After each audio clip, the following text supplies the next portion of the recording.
Hello and welcome to the IdeaCast interview series, episode 20.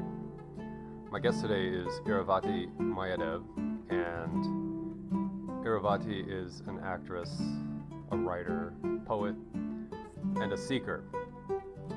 Irawati is also a friend, and this is going to be a bit of a different IdeaCast, and it's going to be two friends having a conversation and a dialogue, and we talk about film and the creative process and spirituality, mindfulness, and a number of other things. So a little bit different than the normal IdeaCasts in that it's not so much an interview, but just two friends having a conversation. So I invite you to sit in on the conversation, and I wish you a good experience in this IdeaCast dialogue.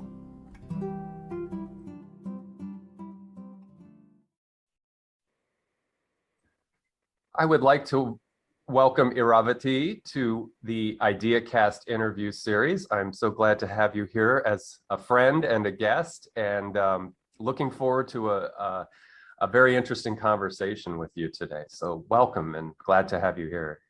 Thank you. Thank you so much. It's such a joy and an honor. And since we were trying to do this for a really long time, Finally we are here. That's right. I'm so honored to be here. Well, I'm honored to have you here. And I'm looking forward to the vibe of this conversation because you're not promoting any books or anything like that. So it's just going to be two friends having a nice conversation. But you and I've had these conversations before, and they've been very interesting. And I think the audience will enjoy that. So now, if you could just give us a little background, a little thumbnail on your life as a person in both the public and as much of the private Irawati that you wish to share. Sure. Thank you so much for saying that. And well, it's a thumbnail literally, because I am a very private public person, super private. In fact, the other day somebody said, "You don't have a social media presence." And I was like, thank you for that feedback. Yeah, there's a reason. Yeah, I'm so glad that I don't. In that sense, I know it can be a deterrent now, but yeah, so, well, I'm an actor in my 3D life, and I began acting in 1994, actually, with India's first daily soap, believe it or not. Wow. And then I went on to realize that I love this this expression, this channel of expression, because up until then I thought I was always going to be a Bharatnatyam dancer, an Indian classical dance form. And suddenly I switched gears and I said, okay, I want to study this. After my very first stint in front of the camera, I thought that was a very, very intriguing medium of expression. Yeah. And I started studying cinema. I would do appreciation courses wherever I could find, read books, study the masters, watch films. And so sure enough, it was a feedback, and I started getting offers to be in really good television drama series at the time. India was just growing with the drama series. The private channels had started coming up. So it was a great time to be an actor at that time, because there were stories that were different, and there were stories that meant something as opposed to just soap and suds and foam and lather. Okay. And again, we are seeing that same revival with the OTT platform, with Netflix and Amazon Prime coming up and having these wonderful, giving chances to people to tell different kinds of stories. So that was a period, and I continued doing that. Simultaneously, I think everyone has that need to seek and find some level of grounding or some level of, okay, I will not speak for the others. I'll say for myself that I kept feeling that there's something more that I need to know than what I'm seeing in my dreams. Because my dad was a very avid reader, and he had taught me very early on in my childhood to remember my dreams when I woke up. And I had a very, very active dream factory, literally. And so I used to note down in a journal, and then I would recall dreams. And oftentimes I realized that these dreams were not really the regular dreams of I went here, I went there. Sometimes I was out of my body. And that sort of drew me to discovering or wanting to know more about the so-called paranormal. All these words now are so commonly used, but at that time it was, we wouldn't even find books. Justin, my dad and I would go to this place in Mumbai called Churchgate, and there would be these old books lined up on the roadside footpaths, which would come from America, from England. There would be imported books which we would never find. And we would purchase these books of paranormal activity and what is an OBE and, Tesla and Edgar Casey. And I still have some of those copies, really old copies. So I was reading all of that and it was fascinating me, and it just felt like it was a fantasy. It was not the truth, because there was not so much evidence at that time for me to see. So I was going in and out of shooting sets and also trying to learn a little bit on the side of spirituality, as now they're called spiritual sciences. And now that I'm talking to you, I'm actually like revisiting all those times where, all those blind spots that you forget in your memory, it's all starting to come back. And somewhere along the way, I'll tell you exactly what actually started to make me believe in this other, this other reality that suddenly became very palpable. It was like all of us have our first angelic experiences of being rescued from something, or of feeling that sudden hand on your back or something, some energy somewhere, which we call now energy, and I treat it like a regular thing, and I know you do too, because we tune into regularly into energy sessions. But that suddenly drew my attention, and I started to want to study past life regression, because I wanted to know what was the connection between all the things that were happening to me in this lifetime and that. And so I went on a search around that. Around that time, Sting, I remember, had written his autobiography. And the first word of his autobiography in italics was ayahuasca. And that word just jumped at me. And then that whole experience that he had in that very first chapter, he describes a really mystical experience he had. And I put the book down and I called my brother and said, we have to do ayahuasca. Yeah, right. And this was somewhere around 2000. And it was bizarre because, and my brother was like, yeah, okay, whatever that is. And then of course he read the book and he was fascinated. And then 9 years later, I actually got an opportunity to do that. Mm-hmm. So while this was going on, the film was going on, the shootings were going on, my exploration with cinema, like my own need to watch films, to discuss them, to analyze them, to understand what was going on with them. It was all there. It was all there. I was writing simultaneously, and I was really a student of cinema for that entire period of time while I was working as an actor. So that's it. That's my thumbnail. Was it longer than a thumbnail?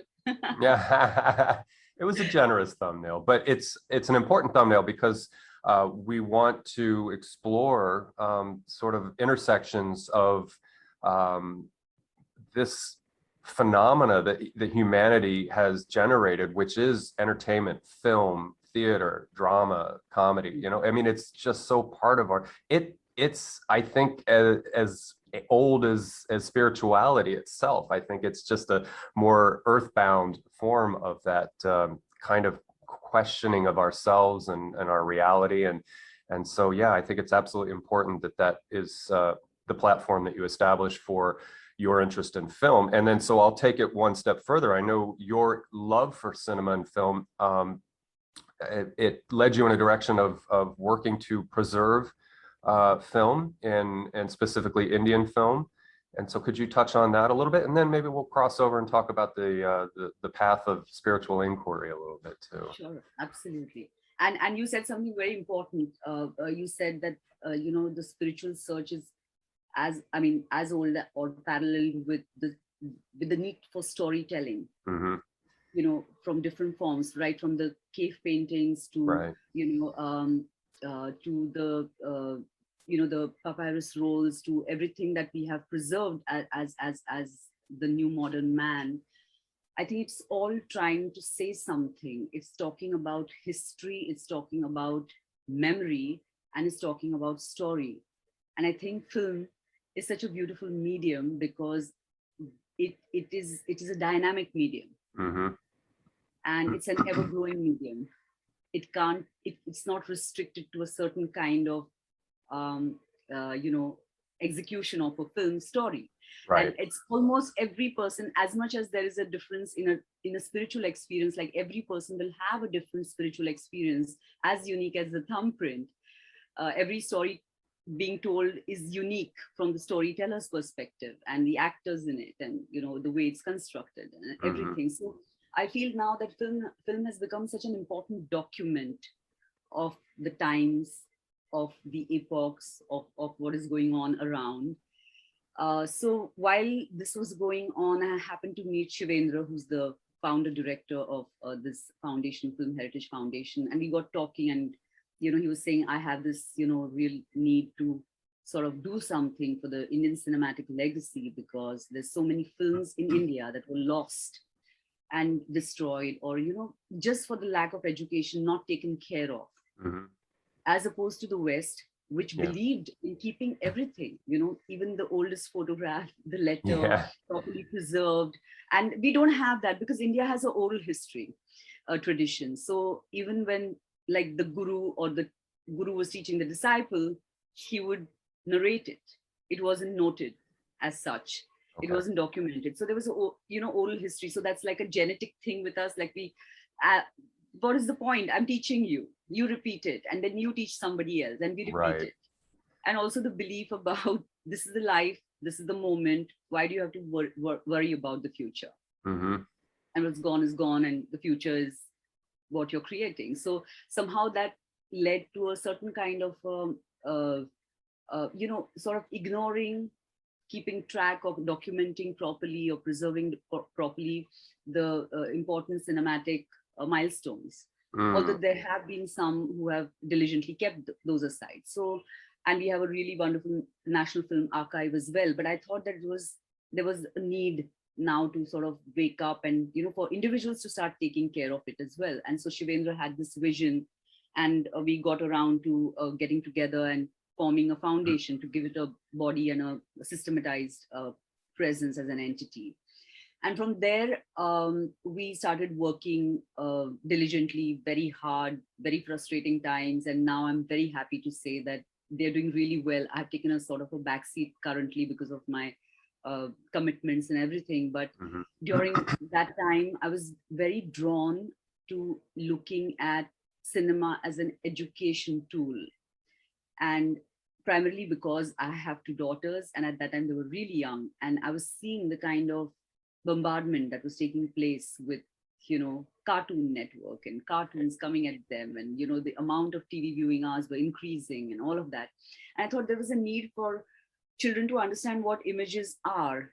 And in the West, there's been a lot of study. In England, there's a beautiful study about what images can do, and all of that. So I was very inspired, and we decided to do something about it. And I designed a course called Do You Speak Cinema, based on the fact that cinema has its own language. Mm-hmm. And so that's like a really fun workshop module that can cater to even a 5-year-old and a 16-year-old.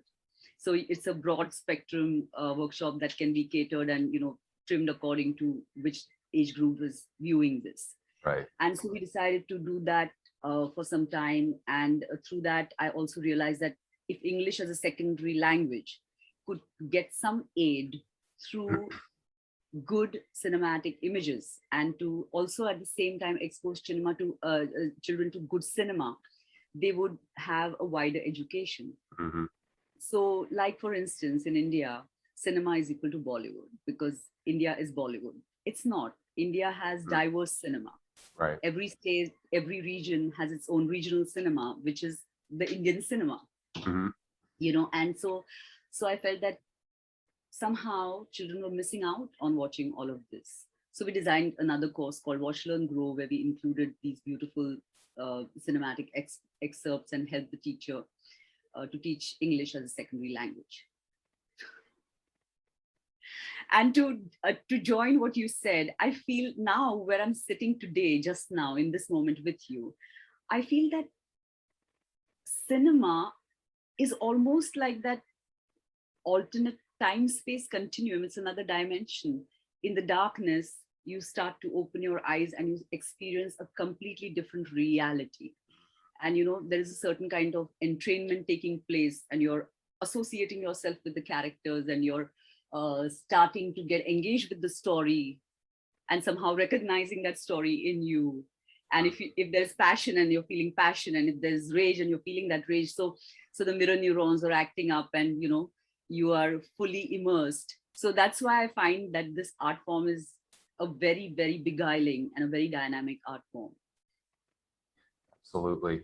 And speaking for myself, I know that certain films through my life have gotten me into a type of flow state where, especially the fantasy and the escapist films, where you really do start to broaden your method of inquiry or means of thinking about what's possible. And it fizzles out for me after about 2 hours. But coming out of a theater, when I used to go to theaters, or just finishing up a film, I love that afterglow from a film and so I could touch on, like, again, fantasy, like the Harry Potter series or Star Wars, the early, for me, I'm old enough to have gone to the theater for the old Star Wars. So those things that just kind of sweep you away, and you think there is possibility in certain things. And I think that can certainly trigger a mode of creativity in each individual. So for myself, it's a valuable tool or mechanism to break out of boxes and think about possibilities beyond. Now, certainly, with regard to Star Wars or the magic in Hogwarts and Harry Potter, you gotta temper it a little bit. But just the idea that we can influence ourselves that easily, I think, is amazing. So yeah. So that's awesome that you're working on the preservation. And so is it down to the nuts and bolts of preservation? So you're finding old film in cans and Yes. and literally working to keep that film from deteriorating? Yes, Okay. because it's not like, I'm not saying that it's all foolproof and it's done, because we also have the National Film Archive taking care of a large property of that chunk of inflow, because India produces so many films a year. Okay. But having said that, yes, there has been a lot of loss as well, and the foundation is definitely collecting very valuable material from old time copyright holders, with photographic material, ancillary material, and even film, actual celluloid film. But what I feel the foundation did, and that was, Shivendra is really, like I said, he's the director of the foundation, he and Tisha, and they've been working very, very hard to also include that education aspect. So we did something called film preservation restoration workshops. We did 5 editions of those, and where students were picked, and there was international faculty teaching them the best practices of preservation and restoration. That workforce did not exist as much. Wow. And so there were 50 students practically every year in every edition who came and studied. So now there's a larger, so now preservation and restoration is a common term being used, as opposed to what is restoration, what is preservation. Okay. So the foundation does not yet have a restoration unit, but preservation is equally important, and documentation is equally important, and the education is equally important. So the other 3 arms are really strongly working right now. But we'll soon have something like that. Awesome. That's great. Now, are the universities offering film studies programs? Is that something that's part of a renaissance, or has it been in the system for a while, the appreciation of Indian film and the philosophy and the okay, good. Yes, that's good to know. There is film appreciation, of course, film studies, film television institute of Pune, FTI, is a primary film and television institute that educates a lot of students. A lot of people in Hmm. the film industry are graduates from that institute, amongst Okay. other institutes. I'm forgetting their names, but Satyajit Ray is another institute in Kolkata which also does that. So yeah, there's tremendous awareness now about cinema and film as a medium. Okay. People really want to engage with it. It's really like, sometimes I feel that a lot of people, like the other day, I was talking to a writer friend and she said, I'm all for people who are secret writers who don't want to come out. All my support goes out to them, and whatever they need, I'm there to give it to them. I feel that there are a lot of secret filmmakers. I think everybody is a filmmaker. Hmm. And I remember you also mentioning that you like documentary filmmaking, and you also want to at some level engage with it. Yeah. And I feel everybody's vision is so different. So why not, Yeah. have that, explore that aspect of expression? And I think it's becoming easier and easier for people to do that now, more accessible. Oh, absolutely. And YouTube's a good example, and Vimeo. And I've seen just your average everyday person who can, with a good editing tool, turn out some very really good product and Yes. content, I guess is what they call it. And so, yeah, it's laudable that that's becoming democratized. You don't need a $15 million budget to do a small film, or even, $100,000 just to put together a decent documentary. Most people with, again, a good editing tool can churn something out. And I think everybody should, who's motivated should do that. And even if it's not well received, that you did it, and you can add that to your list of Exactly. things you did as a person. So I agree. one curious question, relating to Indian cinema, and I'm a little bit aware of the history of Hollywood. And so, and you mentioned that India has regional differences or specificity as far as the type of film being produced.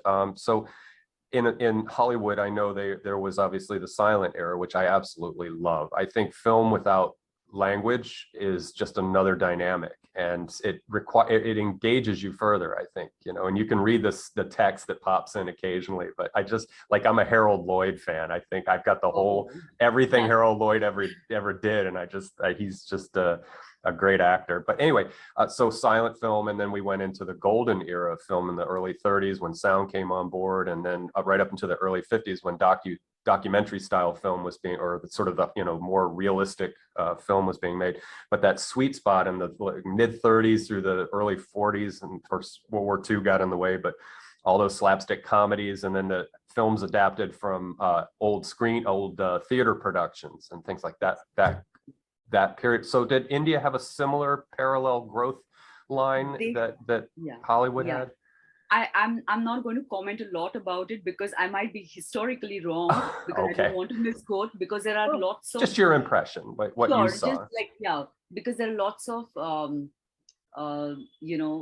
authorities on Indian cinema who can recall 1953, that film, this actor, this, unfortunately for me, I'm not that person. But yes, like you said, there was an epoch going on similarly, Okay. because it was invention, right? It was the 4-minute mile, right? Oh Somebody yeah. created a camera that could capture a broader spectrum. It traversed here across the sea. So Dada Saheb Phalke is called the father of Indian cinema, and he was doing, the silent film, Harish Chandra, and so those films are also like obviously milestones. I mean, it began the history of Indian cinema. And in fact, you know what? I will send you privately something that you will love watching. I will send you Sure. something. Oh, good. So yes, the Indian cinema also had the black and white silent era, to the sound, to the color experimentation, and of Mm, course, then eventually just everything that the West was doing was being done here. okay. You know, Okay. including music. There was a lot of inspiration of, you will probably see a lot of tunes that were, sort of borrowed into Hindi films, which belonged to the popular song in the West at that time. Okay. And also, and imagine this growth, like this mushrooming happening in different regions because of the language differences, because each region had its own language. So every cinema literally had its, like, the speaking language was different. So they had their own. So there's a Malayalam film industry, and there's a Tamil film industry, and there's a Bengali film industry, and there's a Gujarati and Marathi. So as many regions, as many languages, and as many like curves that you spoke about, the growth curves. And it's really a diverse history of film. Beautiful. Yeah, I'm looking forward to whatever you send me, because Yes, I plead complete ignorance to the history of Indian film, but and I do you know, I am a I've put it on hold. I canceled my Netflix subscription about 3 years ago or 2.5 years ago, and I probably racked up about 1,500 films in the 10 years that I had Netflix, and then of course there was other outlets for viewing, but I did you know, did have a profound appreciation for. And it's across the board. I mean, I mentioned silent film, but and slapstick comedies like Topper, I think, with oh Christ, I forgot who's in that now. But anyway, Topper and anything that Cary Grant was in back in those early days. Oh, what was the one that he did with Irene Dunn? It's about that they were getting divorced. I can't remember. Anyway, some of those films are just amazing. It's a slapstick, but it's also kind of a It's a tense film. Oh, geez. Anyway, so many great films from back then. So many great films. And so many great films across the world, right? And so much to have absorbed. And by the way, before we move on, I want to say that if I have misquoted anything, I already apologize, because I'm not an authority on film. I'm just a student of cinema. So disclaimer, we're just coming off out of our own minds and what we can recall, and so yeah, please no harsh criticism of inaccuracies, please, because I can't even remember the one film that Cary Grant and Irene Dunn had done, and it was it's one of my favorites, but it's because I'm live right now and I can't remember. But yeah, that's the one thing I grant Netflix, is that I was able to go into a global exposure with film, and so I Korean cinema, Japanese cinema, Chinese cinema, Southeast Asian, and European cinema, and a lot of it was suspense and kind of horror and drama and things like that. I don't like slasher movies, but the Koreans are very good, and Japanese are very good at not having gore, but they have the build up and the tension and things, and certain Thai films were good for that, and so yeah, and so Soviet era Eastern European and Russian films. So there was so much to see and so much to be exposed to, and then there was, of course, dumb American movie comedies and things, mind-numbing things to keep you. Yes, of course. Yeah. Oh, The Awful Truth. The Awful Truth. That's the Cary Grant, Irene Dunn. Yeah, that was a good one. It's supposed to be a comedy, but it was like, wow. It's kind of but it had a happy ending, like all those period films. So, but so in your formative years and your emerging, you developed almost a simultaneous love for cinema and a curiosity, as you were saying, for the mystery and what might be, what some would call it metaphysical, or some would call it spiritual. So they came up together with you in experience and maturity, right? Yes. Yeah. Absolutely. And so going back to ayahuasca, if you want to start there. I know when we had our conversation the other day, you had told me about that plant medicine and that vision quest that you were on. Do you want to talk about that at all? Because I think you touched on what I would interpret as sort of a non-dual state in that experience. And so I always find that fascinating. I think that's reportable across cultures, and it's reported rather by different methods. So you could meditate your way into a seeming non-dual state, and sort of hallucinogens will activate that too. So could you share, if you're comfortable with that? Absolutely. But I want to share it as from a different level of mind, which I'm experiencing right now with you. Okay. Because when I feel that when I went sort of seeking plant spirit medicine, I had a fascination for the other realm, the so-called other realm that was keeping on coming up in all the reading material that I was doing. Mm-hmm. And but it's so fascinating just in talking to you right now. I'm just looking back and saying, what on earth got my heart to leave India and go across to the Amazon forest, leaving my daughters and living with a shamanic tribe for a month with with a few friends. We were 3-4 of us who traveled from here, and I cannot even, like, I'm not being able to fathom what made me do that sitting here right now. And if I had to look back there and thinking, I was so excited with that introduction of ayahuasca and Sting's autobiography, and I said, oh, I want to do it. And it was almost like a adventure of sorts, like the Secret Seven and all the Enid Blyton books that you read. You wanted to get on to going there, but I think deep inside, I was trying to connect the dots that I had seen and experienced in my past life regression therapy sessions, because I went to train as a past life regression therapist. And during that time of induction, I had felt certain things, which some people call altered states.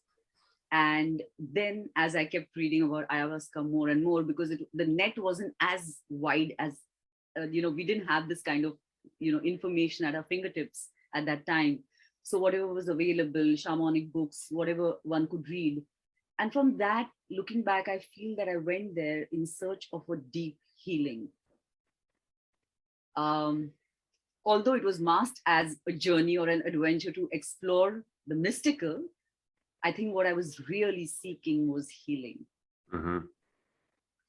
And across all the reports that I had read, a lot of people said, ayahuasca is like a panacea. It helps heal a lot of problems. It makes you whole, all of that. And through my work, I forgot a very important element that I want to bring in, was the autobiography of a yogi. I read that very early on. I think actually between 96 and 97, 98, I read that book. Okay. And I said, really? It reads like a fantasy novel. I mean, did one man really go through all these events? And were there really so many magical people around him at that time? And who's Babaji who appears all the time to him, and all of that? So that led me to exploring this aspect of basically dhyan, meditation, and the kriya, what the breath does, all of that. And somehow, I think it showed me the wounds that I had, and the cracks where the light needed to go in. And this I can say from here. I don't think that Irawati knew, but she just knew that she was being guided somewhere. And I think when I finally decided that I want to do ayahuasca, I think there was this kind of a rebellion that I was experiencing, where I wanted to be outside the normal, And thank God that I was not doing anything outside of normal on the other spectrum, and I was just doing wanting to do plant spirit medicine. Right. Because that's a very thin line that people can, go into. And maybe it could be substance abuse, it could be something else, some addiction. Justin, I'm sorry. I'm just going to switch off my air conditioner, because as we're talking, my body's remembering this and I'm starting to chatter. Go right ahead. Go right ahead. I'm so sorry. I'm just... No, go for it. I'll hit pause. Go for it. I'll hit pause, sure. and then we'll get back in a sec. So you were mentioning that there's two levels of recollection. There was your immediate taking in of what happened, and then at that period, and then now you're looking at it from a different perspective, where you are in life. Yes. In 2021. Yes. Right. So it was a rebellion of sorts for that person to go seeking something that was out of the ordinary. And now I see that there was a need for healing, which was somewhere down there, which I think I discovered as I went to the Amazon forest. And as I landed into the river, because we had to wade through the river to get to the forest at a certain distance. So after the boat dropped us, we waded through the river, and it just changed everything. And it was just the most pristine experience I've had, because once I reached there, And the speciality of this particular land, this particular place where we had chosen to do the ceremonies with ayahuasca, was that there were shaman maestras. So it was a feminine shamanic energy, not the maestro, not the shaman, the male shaman. So there were 5 maestras and 3 shamans, and they would lead the ceremonies. And of course, we had to fast and we had to eat a certain diet, and we did all of it. And we surrendered to the process every night, like every other night, because you had to have a 24-hour fast in between. And I remember, just to give a small, small peek into what happened, was that after the first night, the second night, the subsequent ceremony, I remember sitting and almost copping out and saying, no, I can't do this. I don't think my body can do this. I cannot do this, because it's such a physical experience to begin with. It's like purging stuff, right? And so your body is the body is really put through the ringer. I mean, that's the only way I can say it. And I'm looking at it and saying, where did I find the strength to do that? But I did. And then that physical thing subsides and the medicine begins its work. And that is an altered state that most people want to, elongate or revisit or re-experience over and over again. And for me, it was like a reminder of stuff that I had seen in my dreams, and which somewhere my body was trying to assimilate, and like have this larger vision. It's like, suddenly your vision's opened up so wide that you can see 360 degrees. Okay. But having said that, today when people ask me about this, I don't encourage that. And that's a very personal view, and I'm putting it out there, because as I went from that particular level of mind of having done plant spirit medicine and then come back and integrated it and started to set off on another spiritual practice, which was meditation and breathing and body work and understanding and studying the chakras and listening to so many of the teachers and masters who speak about meridians and how the energy flows and the Kundalini studies and all of that. I feel like today when somebody asks me, I always say that, everything that you think is fascinating about the plant spirit medicine, your body can do for you. Yeah. And it was interesting. So I always question, why did I have to do plant spirit medicine? And when I did have a similar experience without any exogenous substance in my body, it was a point of reference, Justin, for me to know that this was, oh my God, this is pretty close to that and even bigger. Right. So it was like, like your whole, your arena of your consciousness is just opened up, and that is happening just with you being fully aware and present. Yeah. So then why do we need anything else? Yeah. It could almost, you could draw the parallel between watching a film and then going out and experiencing life. I mean, that's almost as awesome as entertainment is. I think that's a good analogy, is that it's beautiful. It's going outside. I'm not, and I'm not like preaching about it and saying that don't do plant spirit medicine. It has its place. It has its place in the history of human healing. And I think a very big one and a very strong one, and even shamanic practices do.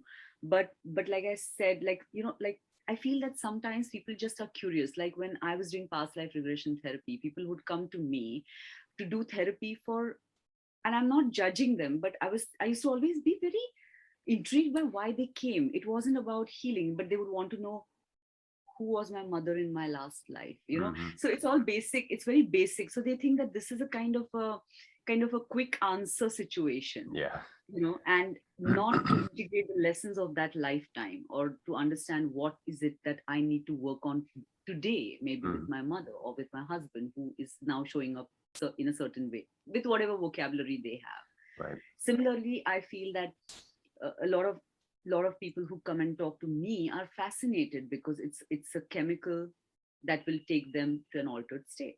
Mm-hmm. I mean, not a chemical, but a natural plant, whatever derivative is going to take them. They don't have to sit for hours in meditation. Yeah. They don't have to close their eyes, and they Yeah. don't have to be at it every day. So this is so much faster and more prolific and more potent. Yeah. Instant gratification. Right. Exactly. And I agree with you. I think you hit on a very important point that if you do choose to go that route and you do take a plant medicine or even a synthesized psychedelic, that it is a reference point. It will give you that aha moment when you do settle in and realize that the, we could call it the more natural, non-exogenic stimulated practice, you'll feel that feedback, and you'll be familiar with something that was otherwise ineffable prior to having done something. I can reference that in my own life.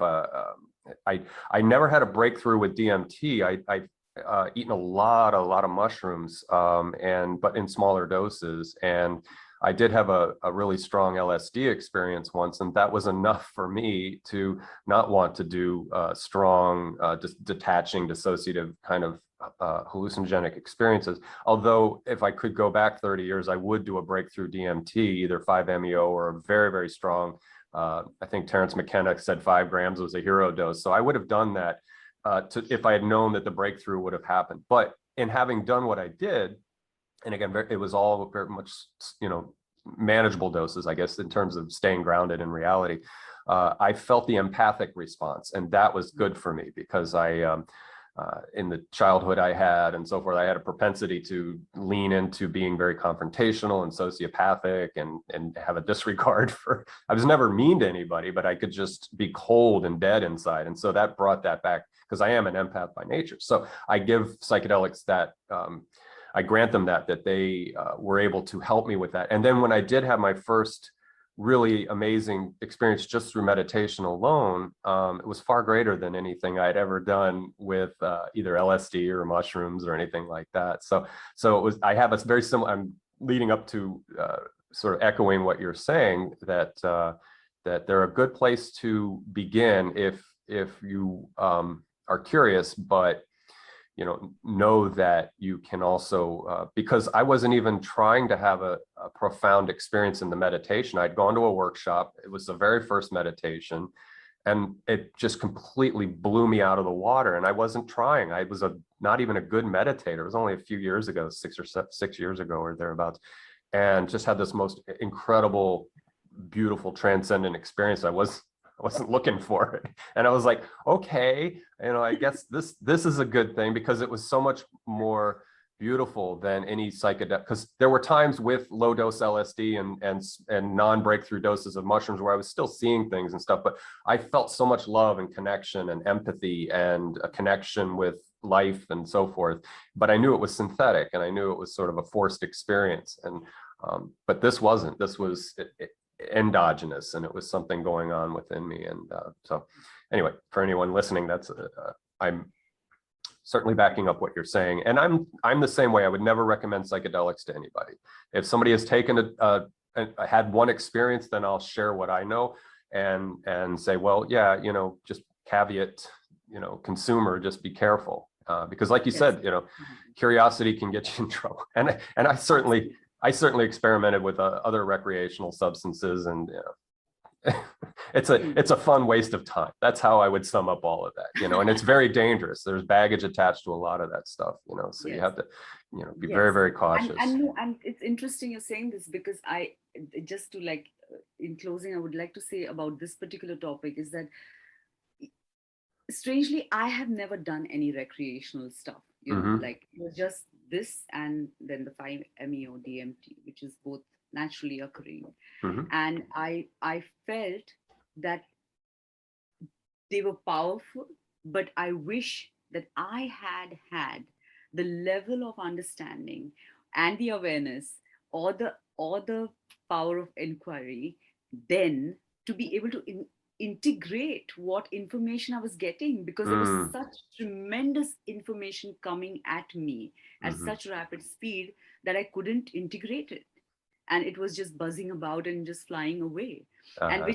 which, you know, Justin, it's so interesting you're talking about that, the meditative experience that blew you out of the water. It keeps coming in piecemeal, is joining the dots even now, you know. Mm. So it was like this, something is saying that, you know, I can review that from a different level of eyes and a different level of heart, you know.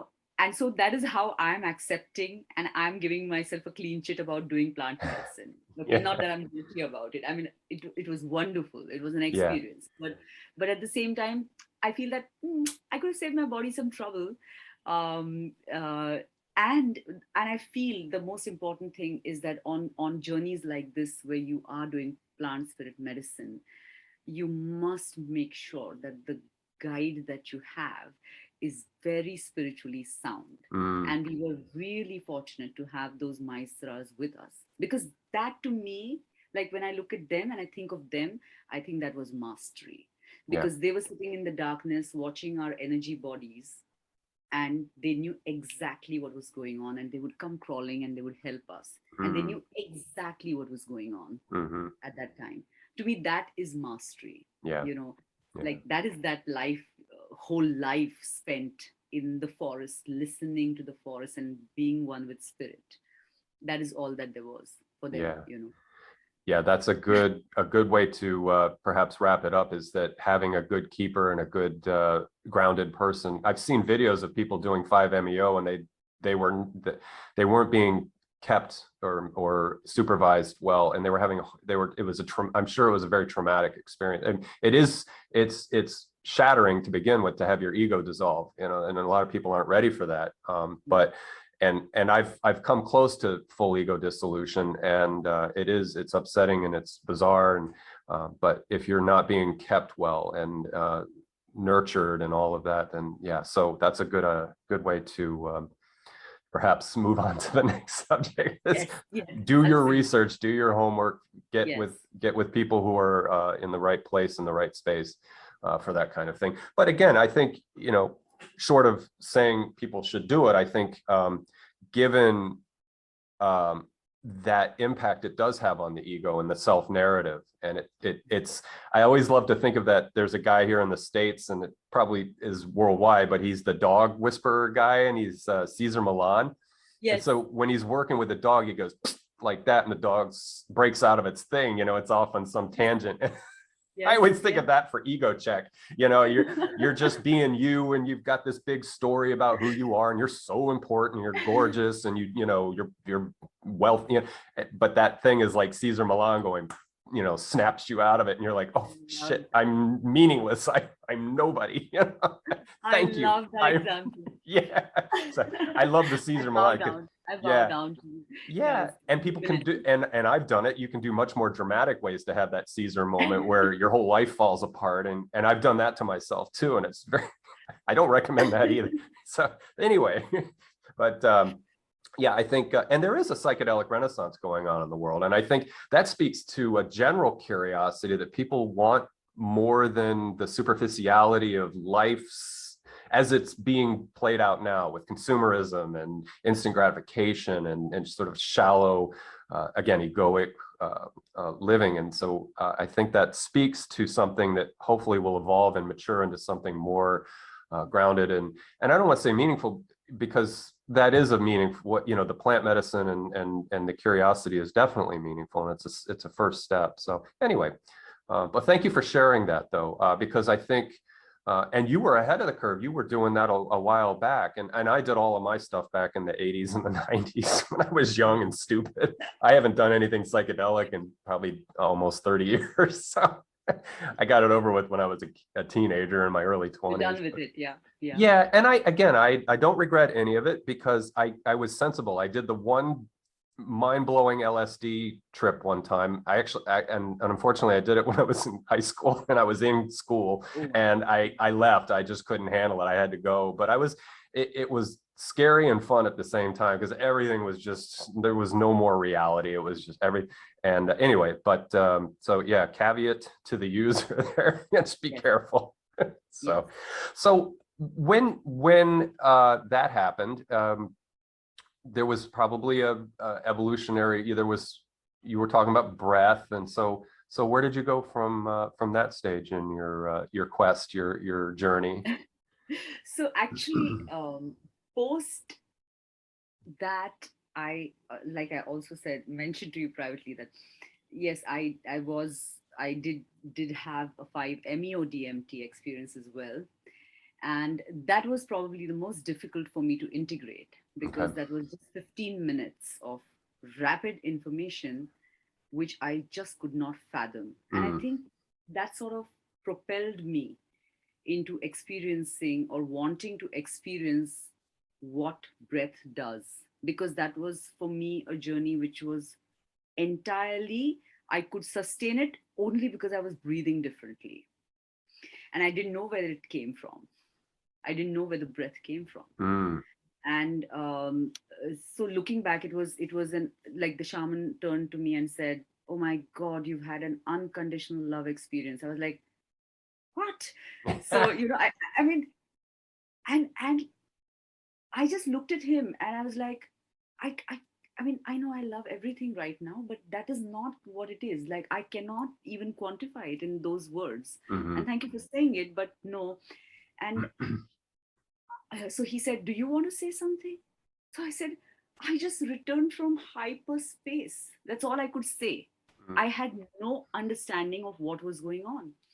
And so, just in coming back to, sorry, that is the starting point for where I went on from there, because that was, I had never ever in my head ever thought of these two words together, hyper and space. I had never thought of it. So what was that? And what was going on with my breath? And so in between all this, I had done breath work with a friend who had very kindly put together 7-8 of us, and for 7 days we were breathing, and just breathing like 4 hours in the morning, have a small something sustenance like liquid diet, something, and then go back to breathing. So he was following the Leonard Orr kind of pattern, but of course it was not, we were just doing it together. And during that time, I had a kind of a ovarian cyst, which was quite large. And I discovered it before the workshop, before we went for that 7-day workshop. And my friend said, "Please get this checked and go to your gynec immediately and get your medicines done and all of that." And I was like, yeah, okay. Of course, very fearful about what was going on. And I went for the workshop, and the workshop pattern was that you did that for 7 days and you came back, and then you continued doing that for another 40 days. And so I came back and I continued doing it for 20 odd days, and I went to her for a checkup, and she was like, "Where is it gone?" "Oh, you went to your doctor, good." So I was like, I don't want to hurt her. But that was it. That was my evidence that the breath had sort of, done whatever it needed to with my body. And so and then now coming back to the 5-MeO DMT, because I was starting to breathe differently, I was saying, where is that breath now? And breath to me was the most boring of alchemical equations you can ever talk to. Like, it is so much hard work. Like, you can't be breathing. It's so hard. And I thought I would never, ever be able to breathe like that, all of that. But that particular experience changed me. And I started wanting to know a little more about breath. Simultaneously, somebody mentioned, "You are the placebo." And I said, I am the placebo. I dissolved that ovarian cyst, right? So I'm the placebo. So where is this book? And I got to reading a wonderful teacher who we both know, Dr. Joe Dispenza. And I started to understand his work and started to meditating and doing that breath. And then that breath led me to wanting to know more about breathing simply, and understanding how breath can be an alchemical equation in the process of, expanding awareness, or wanting to heal, or wanting to just get in touch with whatever it is you need to know.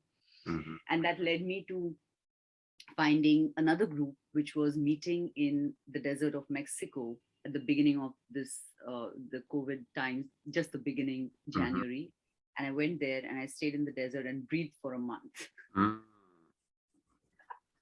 And so much hard work, but so much, I fell so much in love with the breath all over again. So the breath has come to me like 3-4 times. It's like, it's evolved over and over in a very, very different manner.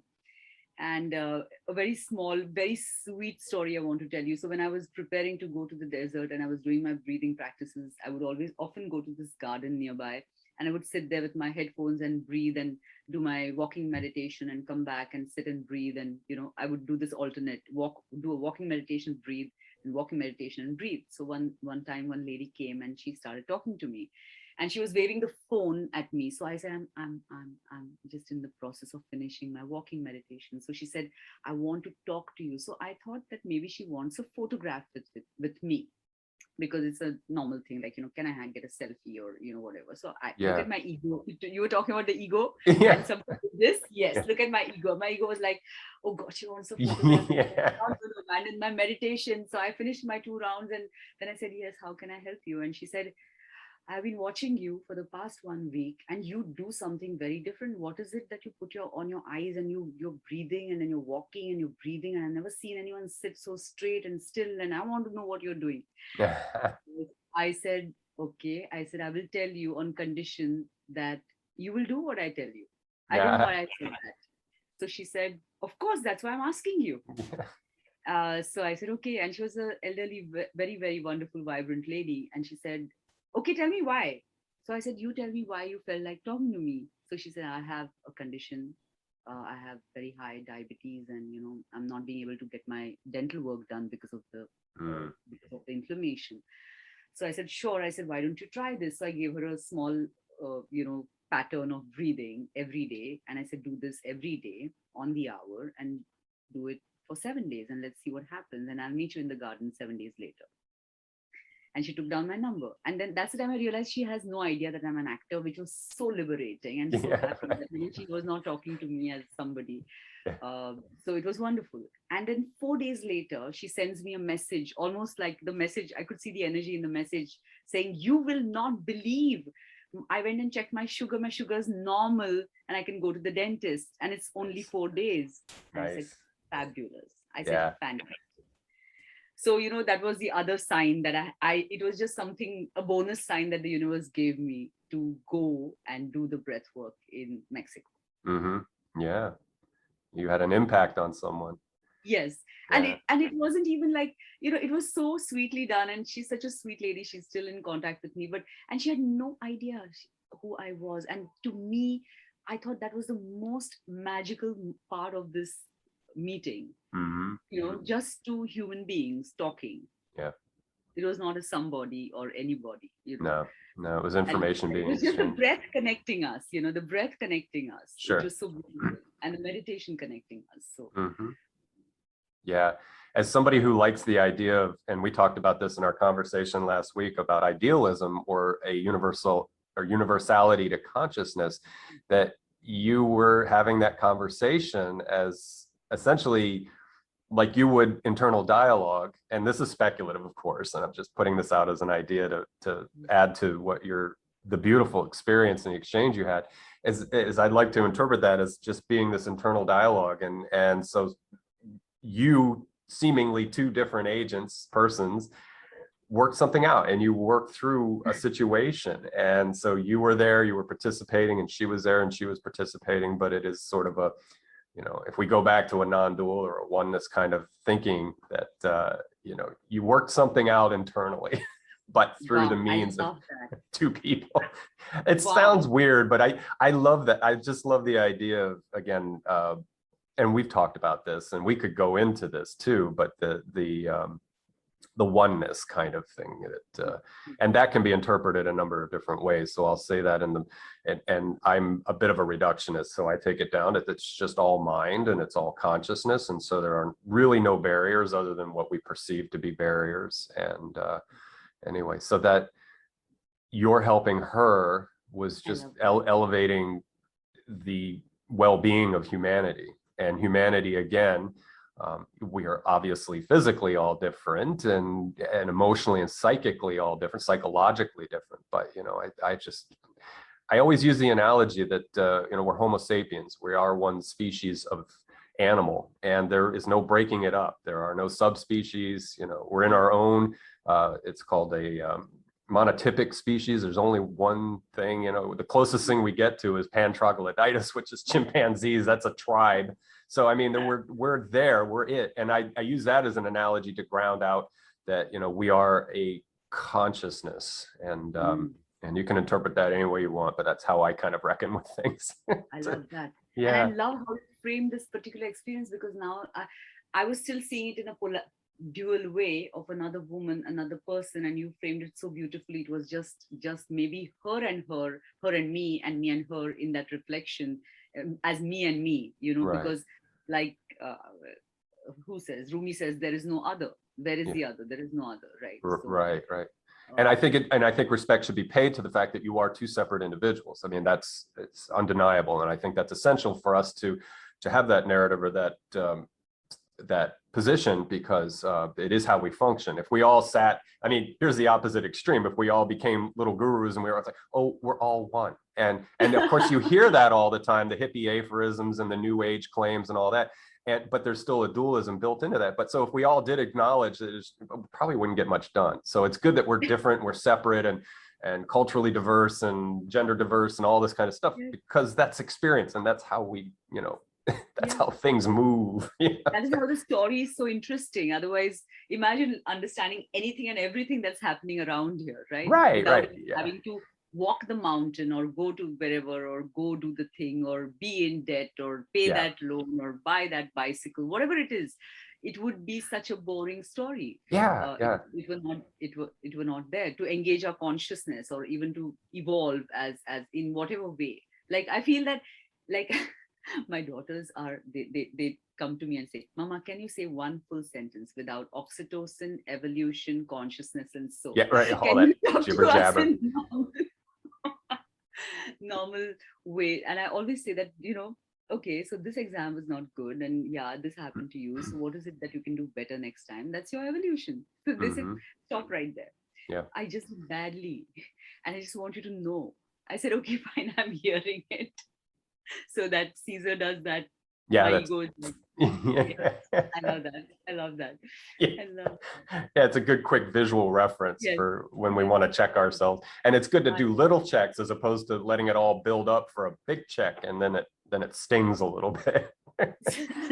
And one of the things that I like to be cynical about, and it's cynical in a good way, is a lot of people look to become ultimately enlightened or ultimately awakened. And so if I had I love Buddhism, but if I had any critique of Buddhism, it's that I don't think we're meant to be ultimately enlightened or transcendent or awakened to the degree, like we were just saying a second ago, that we're all going to just sit around and be perfect or flawless or without suffering, because I think it is a driver, it is a mechanism. And it's just, and so I'll temper that by saying I think we could certainly improve on where we are now, and nature provides enough suffering as it is. Our bodies age, trees fall down and hit people, hurricanes, typhoons, etc. There's plenty of that on offer. So it's, I think, the room to grow and the room to be awakened and transcendent is to learn to be more of a cooperative species and a loving and empathetic species. So I'll qualify by, I don't think there's an ultimate destination in terms of enlightenment or awakening, but we can improve on how we express ourselves to the point where life is more livable and we get along with each other and we don't create our own suffering. And I think that's what the Buddha was referencing is, why create your own suffering? There's enough out there, there's plenty in the trough from nature. So there are many initiations that you are going to have to go through, many rites of passages that you have to pass through, because you're going to look back and it's going to be so interesting. And Justin, you're so right. We did speak about this that day, and I think both of us agreed wholeheartedly on the fact that earlier, as me, like, because we're talking about this individual and this side of the universe, is that I believed that enlightenment was a destination. And I believed that it was a state to achieve, and once you achieve it, you've achieved it. it's like buying a house. It's my house now. I'm going to live in it. No, it can. And for me to understand it has taken a long time. But now I've understood it, and I've understood it so well in this moment that until the next spiral starts to move up, I will understand it very differently. Right. But for now, I'm very clear that enlightenment is not a one-point stop, and that you said so beautifully, and so many others have said, is that like it's a train traveling through different stations, and you are. And all these wonderful metaphors and stories, I used to never understand. I thought they were just like, oh, people are just saying this, like, okay, fine. And what is Gandhiji's experiments with truth, and how can there be his truth and my? So that whole concept. So similarly, like, I think enlightenment is happening every moment, and the reverse is also true. There's a devolution taking place. So if there's a spiral going up like this, there has to be a spiral going down like that, because that's how we're going to start to see where different people are. And this is how I have simplified it in the very plainest words for myself. And as I'm sharing this with you, I'm feeling a kind of a joy, because I'm free of that Irawati who believed that she lived on the fringe of being a slightly spiritually aware and a condescending person who are living in the regular society. On the fringes of, I know a little more awareness than you do. And I'm so happy to have accepted that I did live like that for however brief a moment. And I'm here now saying that I understand and I accept anything and everything that's going around. Yeah. And that can go back to your interaction with the woman in Mexico. To look at it, one perspective is, again, that there were two individuals happenstantially and serendipitously you came together, but also that it is just a thought, it is an experience. And if you want to take a monist or a singular kind of perspective, that it helps prevent that. So you reference like, well, I'm awakened and these folks over here aren't, so so it's an us and them dichotomy. And so in taking a couple of perspectives like the Mexico experience, you can diminish that to a degree, because once we do this, because I've seen it written in certain circles, and they're like, oh, we've forwarded ourselves, but we must not judge them. And so when you say that word them, all of a sudden you have created that dichotomy. And so anything else you say beyond that, you have to take ownership of and say, well, if you have moved up that far, you wouldn't see the them. So go back to school or go back to class. And I'm not saying that in judgment, it's just a way to check with ourselves. Because I do it too. I get furious with certain things that groups of people do, and it's usually very destructive, and it's like, but I try to look at it and ground myself and say, well, I can say that, or I can think that, but I also have to understand that they are experiencing and they are creating life experience, and phenomena are being generated through that. So it is a tricky task to be on a kind of non-utilitarian growth path, like spiritual path, because as you said, and I think it can also produce a kind of suffering in its own right when you are avidly pursuing the destination of enlightenment or the destination of awakeness, because you can torture yourself, or you can get fleeced by hoodoo guru types that will promise you that nirvana or that ecstasy or the what utopia or whatever it is. And so that's kind of a direct result, but you can also spend weeks, and I've done this too. I've chased after things, and I call it chasing smoke, because it's like, well, it's not what you may have thought it to be. But anyway, I just throw that out as an idea that this game of awakening, and I do believe in enlightenment and awakening, but I think it's scale. I think it's, as like you said, it's a spiral. And it's when you see those Mandelbrot fractals, I think it's infinite. So it's futile to think that you're ever going to arrive anywhere. It's like being a human and a physical body, you're never arriving anywhere. You get somewhere and then you're going to go somewhere. You're not going to stand there forever. You're going to move to some other place. So when you say you go to Aspen, Colorado to go skiing, or you go to, you know, somewhere in Japan, you know, I'm in Kyoto, finally Kyoto, and you know, I've arrived, but then, you know, a week later, you're going to pack your bags and you're going to move on to something else. And you have the memories of Kyoto or Aspen or wherever you had the privilege of going. Anyway, I'm rambling, but no, yeah, no, you're making complete sense to me. And I'm so glad you're framing it like that, because I have thought about it enough. And I practically, to the point of driving myself mad, is also this whole thing, because you're so right about, you know, it being sometimes painful. But I feel that it can be a source of pain. Spiritual inquiry can be a source of pain only if you're living separate from the life you're meant to live. Yeah. Right. And so if I'm not absorbing this into that and that into this, then I am not going to, then what is the point of having this, you know, this expanded vision or this expanded awareness? Yeah. And so if I'm sitting, like, for me, I think the biggest challenge used to be to not judge another while they're talking. You know how that goes, right? And now it's become, it's so quiet inside here, and I'm so happy about it, only because I have sat down and thought about it a lot. And I said, if I have a story, she has a story. And if you want your story heard, you need to hear her story without, don't fill in the blanks. Right. Don't even fill those blanks. Without, right. Da, da, da, no, just without. Sure. Projecting your own narrative or self-construct. Yeah, everything. And so if that is a story, that's the story. It's a new story that I have gathered, and I have been educated in a new story. So let's just be there. Yeah.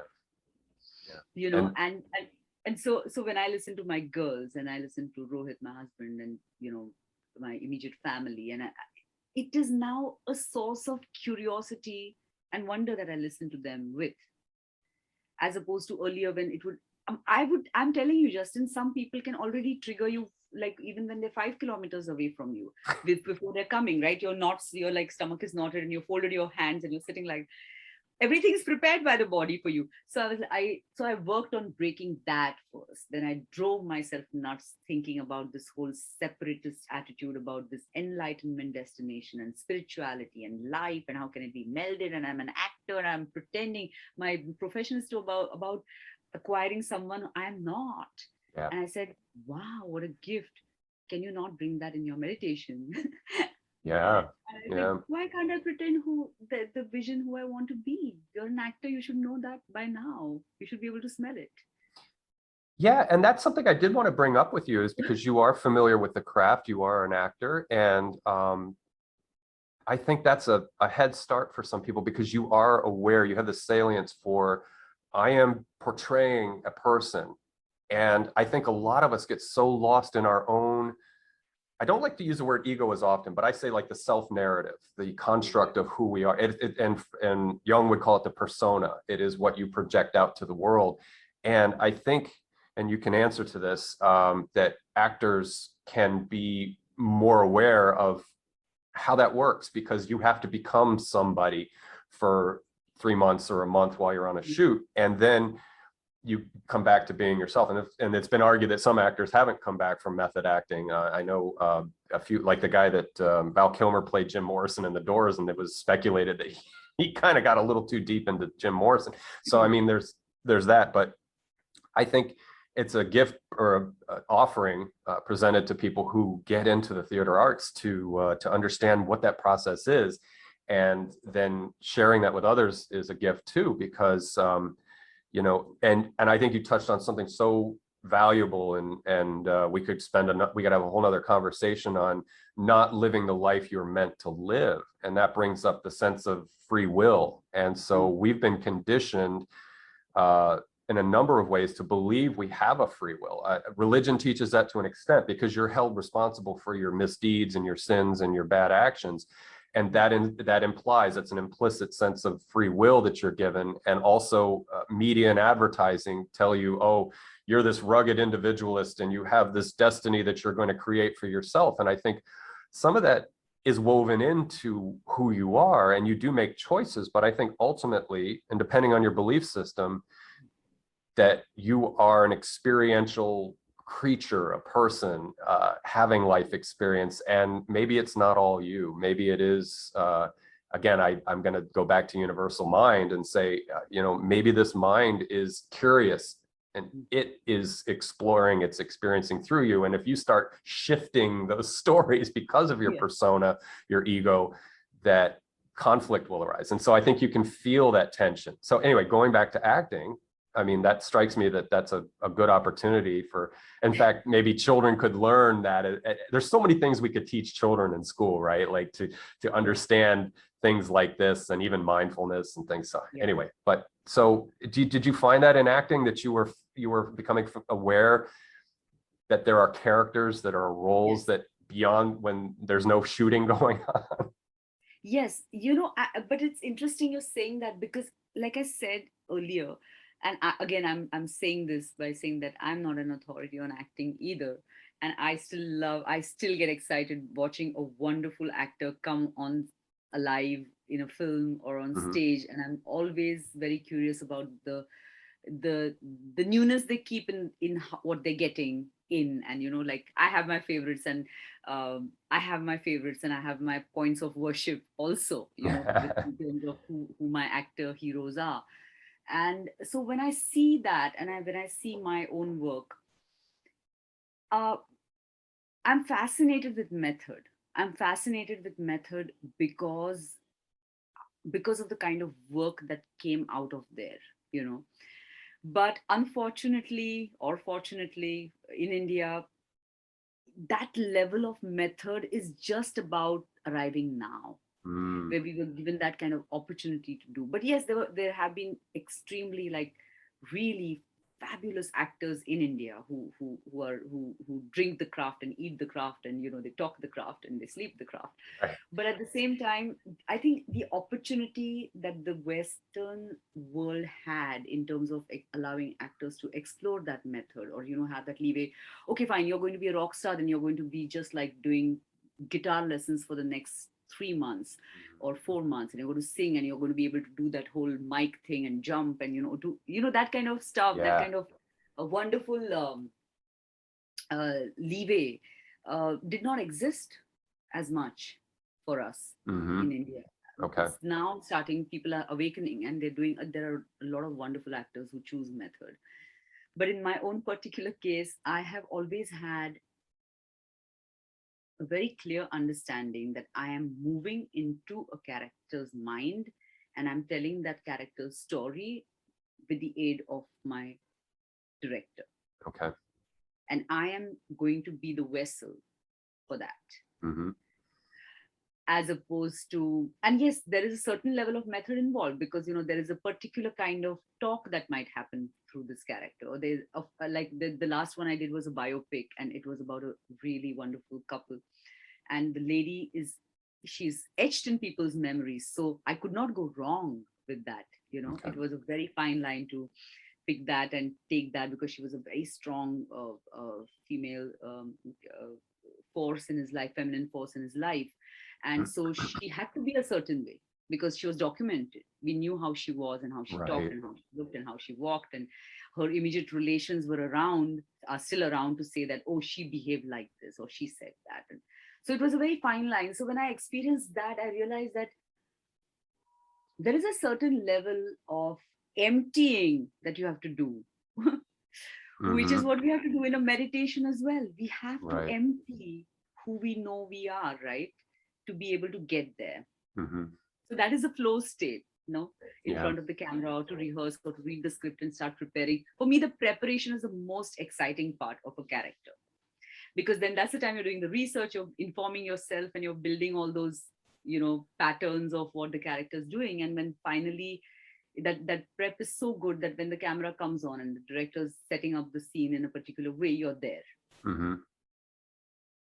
So but again, it's time-space continuum. You're just touching into a possibility, and you're picking that disc and putting it right there. So to me, it equates meditation for me, you know.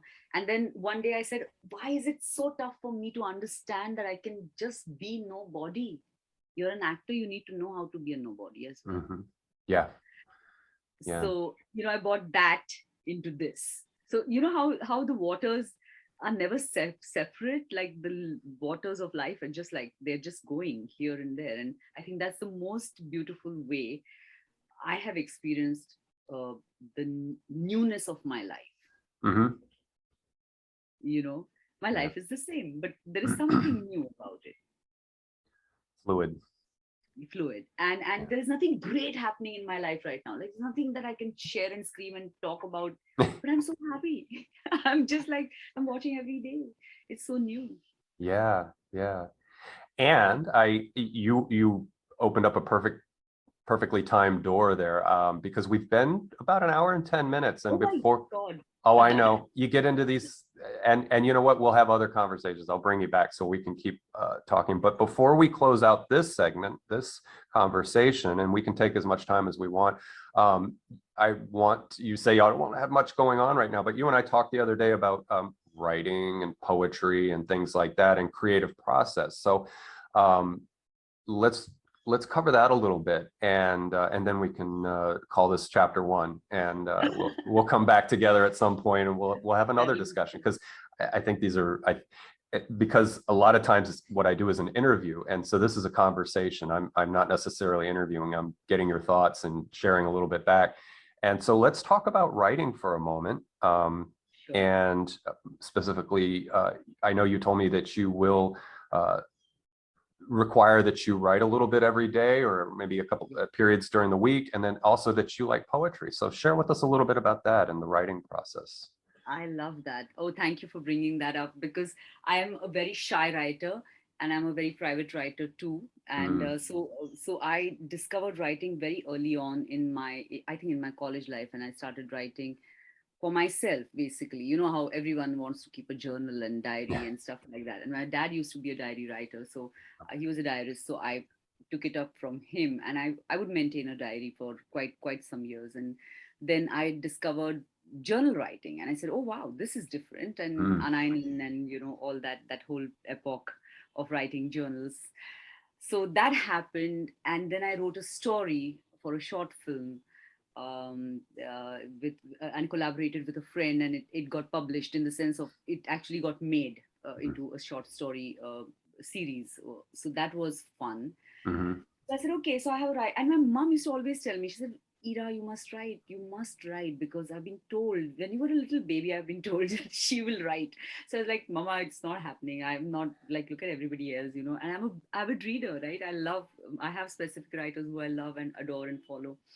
And so somewhere I developed a block about publishing and how to go about it, and my story is not that important.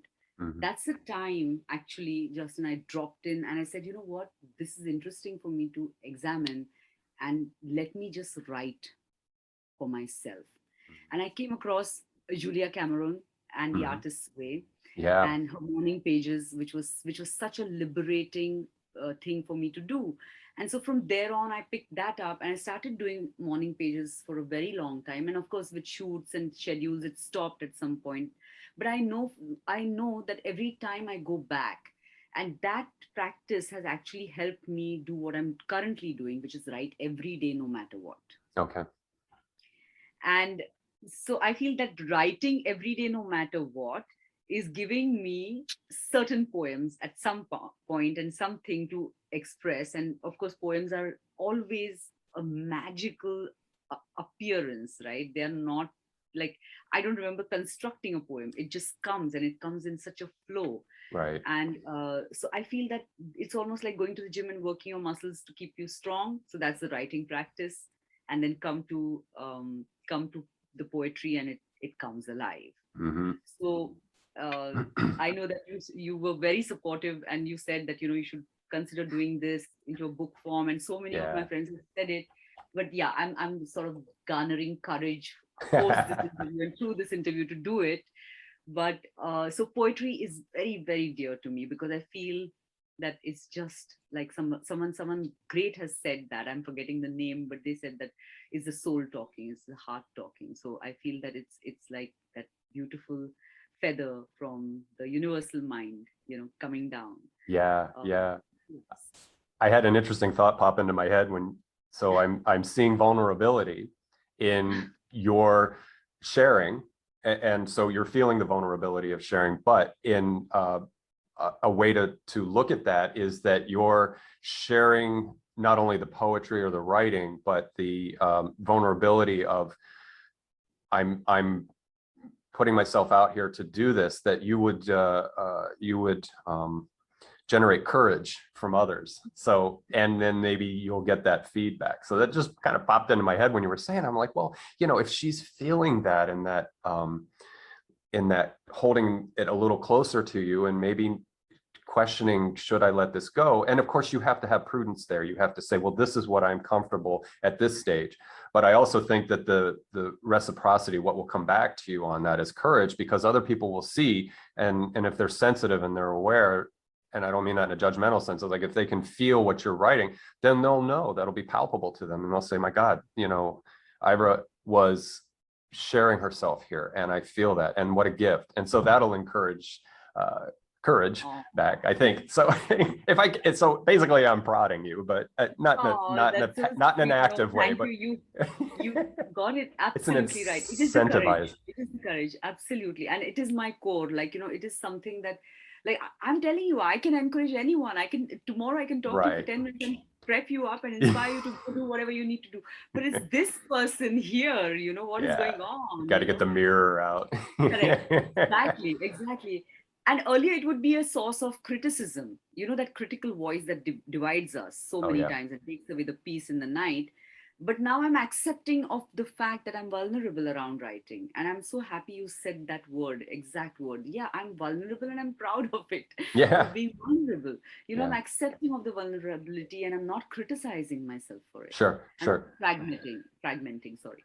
Yeah. No, I think it's essential to acknowledge it, and then again, ease into the water gently, and don't dive in head first unless that's something you really want to do, like parachuting or going off a cliff with ropes and stuff. You have to be comfortable with what you're willing to share and what you're doing. But I think, again, in taking that step into that unknown, that you'll be like, wow, this is awesome. And I'm still, I still have my space. I still have what I consider to be my sovereignty, my whatever it is that, we are vulnerable, that we want to protect. So almost like you can have your cake and eat it too, because if you do share a little bit, you'll get that feedback, I think. And again, I think, and having our conversation last week, that what you're offering to an audience, and ostensibly it's the world now, because we are all connected through like whatever this is, the internet and so forth, that you never know what kind of impact you'll have. I mean, I'll go back to the Mexico reference, where you just had a random encounter with somebody, and you shared a little kernel of knowledge, and that trajectory shift is phenomenal. So a book has that capacity, or whatever medium it turns out to be, has that capacity, I think. So, and again, being a person who has worked in film, don't restrict it to that particular form of media. I mean, we talked about that too, right? And that's where we got into the documentary discussion, because I would love nothing more than to make little 30-minute, and I'll just put them on YouTube. There's, it's not, I mean, if I think I could submit it to a tiny little film festival for a documentary, I would do that, right? But just to do it, and again, there's so many content producers out there that do such a wonderful job, and they're just people. They didn't go to film school. They didn't study, they didn't get trained, or they didn't work on sets. And what's funny, I'll stop for a second and go on a tangent. My favorite thing about watching and 10 years of Netflix is the making of and the behind the scenes at the end of the disc. There's so much stuff there, and you see. I love that. Yeah. I love that. That was like a course in filmmaking right there. Not that I pretend to know anything about, but just seeing seeing that process. And some of them are 40 minutes long, and they're really in depth, but that was as much fun as the film. Behind the scenes material, yes. Right. And I used to be fascinated with it, because I remember when I was just starting out to be an actor, like I said, when I was studying appreciation courses here and there and watching films and reading books, there used to be star movies at that time in India. It had just come, the cable had just come in. And so the star movies would have behind the scenes of, like, actually half an hour programs called behind the scenes. Mm-hmm. And I would be hypnotized just Yeah. watching it. Yeah. It was such an insight into, looking at what was going on in an actor's mind, them talking, the director saying the fall, the design. It was fascinating. I'm totally with you. I'm totally with you. Yeah. And Yeah. so we've run really long, have we, for your interview? It's gone really long. Let me check the time. Yeah, we're about an hour and 20 minutes, which is I've gone over 3 hours before. So, and yeah. So we're still on the low end, but like I said, I wanted to cover a few bases, and we can always come back. I think we can always keep going. But yeah, we can do another few minutes, and then we'll leave something for the next one. Yes, I'll follow your lead. I'll follow your lead. I will talk now, so here's a beautiful way to end it and wrap it up, and we can take again as much time as we want doing it. Let's do a sort of, I had it in my head a second ago. What's the phrase?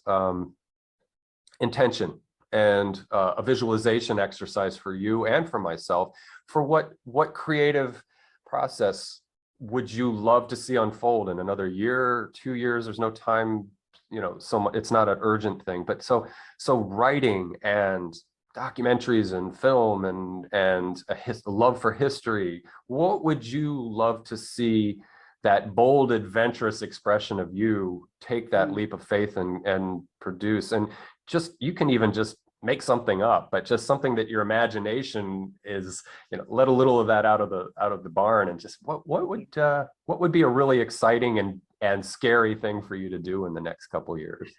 Sure, absolutely. But do you want to really put it on a public platform? We are going to be held to it. Yeah, well, that's it. Well, hang a little asterisk right here that this is a creative, and part of what I'm doing here is visualization and intention setting, and you and I know that, and so I think that's healthy for everyone, because for me, imagination is so essential. When you think about even the most rigorous, scientifically derived invention, like computing and chemistry, at some point, somebody was sitting there and they were going like this in their chair, and they were thinking, and even though they were using, empirically sound stuff, they were in that state, they were imagining, and then something comes up. So yeah, I think it's essential. It's Wonderful. a muscle. I love it. Okay, I already think I know I have an idea. I do. Yes, wonderful. Yay. I've got an idea too. So you go first, and then I'll share it. It's a small thing, but I'll share it. That happened in this conversation when we were talking. Really? Okay. Yeah. Then won't you go first? Okay, and I'll give you a minute to think about how you want to frame it. While you're talking about it, I'll construct it. Yeah, sure. Okay, and this probably already exists in some form or another out there, but you were talking about journaling and chronicling events in your life, and I thought, well, I'm certain there are apps out there now, because we are in it's 2021, and there are people out there that were probably clever enough to go from because I'm old, I would write in, I have notebooks everywhere. Yeah, so there's obviously been that transition to the electronic form of that, but I also think that a clever, and take it and run, whoever's watching this, a clever app developer could do a journaling app that would also give you feedback. So like, you put a little entry in every day, and algorithms being algorithms in coding and computing, that certain keywords could come up. And so the app itself could be set up to check in with you from time to time, and just say, well, and I'm stretching things. I mean, I don't know the limits of how algorithms work in terms of flagging keywords and ideas, but I mean, there's spooky stuff out there. So, just to have it check in with you periodically. So, on the 5th of May, you wrote down that you're aspiring to do this, and where are you? Where are you now? So you could actually, because I think one thing that there's a lot of shadow to technology and media, and we can all acknowledge that, but I think there's also so many brilliant opportunities that come from that. And one thing I think that, having, even if it's just a series of ones and zeros, check in with you periodically to see how you're doing and see what's going on with that creative process. It's not emotional, it's more creative. And so anyway, that's the weird thought I had while we were talking. Wow. Is I know nothing about app building. And so, but I think it would be neat. And so I could relate it to a self-centric interest, because I have my program, you and I've talked about that, and I want to see it to maturity, but that's something that could be woven into it. If somebody doesn't have it going in 2 or 3 years, I can talk to an app designer or builder or code writer or whatever and say, let's do this and let's create a journaling product for people. Because part of what I want to teach people is incremental learning and discipline and checking in with yourself. And so that, I think, is essential. And journaling is a trick. You either do it or you don't. And I'm not a journaler. And so I would even benefit from that if I could just spend 30 seconds a day just putting some keywords in. So anyway, so that's me. That's I think that would be cool. That. Yeah. Of course. Yes. Please, let's put it out there and just get it. And I know what I want to work with. Okay. Interesting. All right, you go now. Oh, okay, super. If you're ready. So, okay, great. And thank you for sharing that. So, because you were talking about setting an intention, and because there's a commonality of so many interests, we didn't touch upon one thing which I think is very integral, I know, in your life and mine too, is music. Oh, yeah. And so my intention is based on a really interesting dream that I had, where I'm not going to name the singers, but they are pretty famous. And they came in my dream and they sang me a song. And then until the next morning, I remembered the tune, and it was an unpublished song. And I tried recording it and I tried writing it down, and it went away. So my intention and my experiment with the greater mind is that give me another song in my dream state, in a tune that I want to remember. Because one of my favorite lines that Dylan's May You Be Forever Young is that may your song always be sung. I love that line. And I thought that this would be a really interesting, fun experiment to do. Yeah. Yeah, have that. Because again, if I want to get wild and speculative, it's all out there. Mind is out there. And I think we tell ourselves the stories that we are limited and restricted. But when I let my imagination go, and you mentioned placebo and some of the early work that Joe Dispenza did in talking about how to overcome yourself and break out of habits of narrative and so forth. And I'm on board with that for sure. That we may be just tapping into the beginning of something. Earlier I said, ultimately, I don't think enlightenment is the end game, but I think giving ourselves permission to be curious about what mind can do and what consciousness could do. And I don't think, I'm also conservative in that sense, that I don't think we're going to learn how to levitate. I don't think we're going to learn how to pop in and out of 3D reality. I think we are meant to be where we are, how we are. I think we are meant to be these primates that came up through a adaptation process, and that in its own right will continue to go on. But I am open to that curiosity. In fact, to get nerdy for a second, I watched a lecture about there was a mutation in our genetics. It was RGAP 11A to 11B conversion, and 6 nucleotides changed. But anyway, it's what gave us, it was 4.5 million years ago. It's what gave us this forebrain, this cortical capacity that left the macaques and the chimps behind and stuff. Right. And so what is the next step? And I don't want to think it's a physical genetic switch coming on or anything, but we've done it before in our history, where we went from being instinctual and not being able to reflect on ourselves to being able to do this, to have this conversation and convey ideas. And so where is that going? That's where my imagination switches on, and I want to leave that open for us to be curious. So I love the imagination. I'm going on a tangent now. I'm drifting all over the place, but I think you're going correctly. And I love that. And the reason why I chose this particular experiment to run is because we are on a public platform, and it could just you know, draw someone into that experiment, and maybe they could get a song like that. Yeah. And maybe that, you know, and it's by song I mean just this, because dreams are so lucid and they're so beautiful.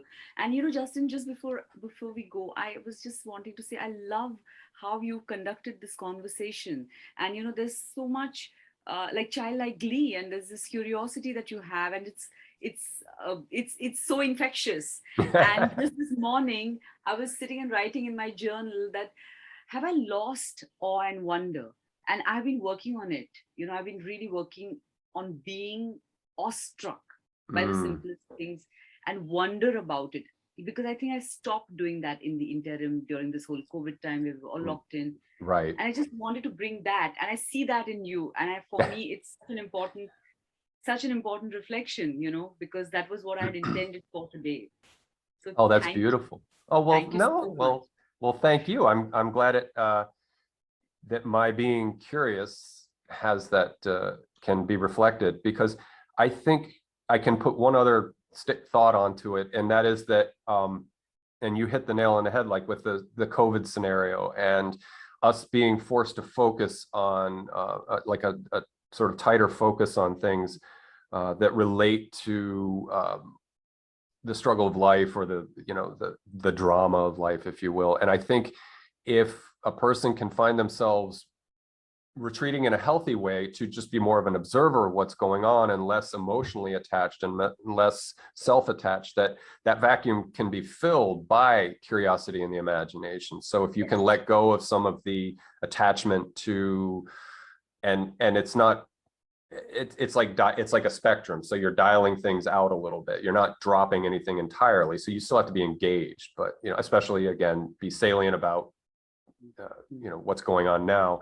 But at the same time, if you find yourself eliminating stress and eliminating the whirlwind in your head about all the things that could go wrong and all the people who are doing bad things, you know, if you can pull back from that a little bit and just be more of an observer of it, that you'll have a vacuum space there that can be filled by, again, asking questions, being curious, thinking about things like you said with the dream and the music, and what music means to us and how that can spread something up, you know. So yeah, that's, and I try to practice it, and I go back and forth myself. There's times when I'm fully engaged in life, and I'm you know, I'm concerned about things, and I feel helpless about things, and I get upset about things. But also there are times when I can pull back and be a little more reflective and say, okay, I have no control or power over it. The best thing I can do is be a good example by practice or living, and also what can I do actively? What can I do that's positive? So I always like to say, when it comes to activism or change making, that there's